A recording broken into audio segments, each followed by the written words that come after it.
Hero பார்த்தீங்க அப்படின்னா இந்தியாவில் வந்து புதிய எக்ஸ்பல்ஸ் பைக் வந்து லான்ச் பண்ணியிருக்காங்க. ஆல்ரெடி வந்து 200 சிசியில் இருந்துச்சு. இப்போ வந்து 210 சிசியில் வந்து லான்ச் ஆயிருக்கு. கரிஸ்மாவில் இருக்க இன்ஜினை பார்த்தீங்கன்னா நமக்கு வந்து புது எக்ஸ்பல்ஸ் வந்து கொடுத்துருக்காங்க. பவர் வந்து 24.6 பிரேக்காஸ் பவர் வந்து ப்ரொடியூஸ் பண்ணும். 20.7 NM டார்க் வந்து ப்ரொடியூஸ் பண்ணும். ஸோ பவர் கொஞ்சம் அதிகமாக இருக்கிறதுனால பார்த்தீங்கன்னா அந்த 6வது கியர் நம்ம ஹைவேஸ்லாம் வந்து போகிறப்ப கண்டிப்பாக நமக்கு வந்து ரைடபிலிட்டி வந்து நல்லாயிருக்கும். பர்ஃபார்மன்ஸை நம்மளால் வந்து ஃபீல் பண்ண முடியும். நமக்கு இன்ஜினை தாண்டி பார்த்தீங்கன்னா புதிய பெயிண்ட் ஸ்கீம் வந்து கொடுத்துருக்காங்க. ஸோ இது வந்து ஒயிட்டு, ப்ளூ, ரெட் அப்படின்னு ஒரு 3 விதமான கலர் காம்பினேஷன் நமக்கு வந்து கிடைக்குது. ஃப்ரண்ட்ல வந்து நமக்கு வந்து சஸ்பென்ஷன் டிராவல் ஆகிற டிஸ்டன்ஸ் வந்து அதிகரிச்சிருக்காங்க. 210 mm பார்த்தீங்கன்னா சஸ்பென்ஷன் வந்து டிராவல் ஆகும். ரியரில் பார்த்தீங்கன்னா 205 mm வந்து டிராவல் ஆகும். ஃப்ரண்ட்ல வந்து டெலஸ்கோபிக் சஸ்பென்ஷன் கொடுக்குறாங்க. ரியரில் வந்து மோனோ ஷாக் வந்து வருது. அதே மாதிரி வந்து டயர்ஸோட த்ரெட் பேட்டர்னும் பார்த்தீங்கன்னா நமக்கு வந்து சேஞ்ச் பண்ணியிருக்காங்க. பிளாக் பேட்டர்னில் வந்து நமக்கு வந்து வருது. ஸோ கிரிப்பும் வந்து நமக்கு வந்து நல்லாயிருக்கும். ஓரளவுக்கு வந்து ரோட் ப்ரெசன்ஸும் பார்த்தீங்கன்னா நமக்கு வந்து இருக்கும்.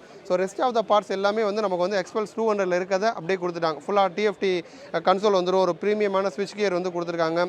ரியரில் வந்து ஒரு கேரியர் செட்டப்போடு தான் நமக்கு வந்து வருது. ப்ரைஸ் பார்த்தோம் அப்படின்னா 1,76,000 எக்ஸ்ஷோரூம் ப்ரைஸில் வந்து லான்ச் ஆயிருக்கு. ஓல்டு மாடலை விட நியூ மாடல் வந்து ஒரு 24,000 அதிகமான விலையில் இந்தியாவில் வந்து லான்ச் ஆயிருக்கு.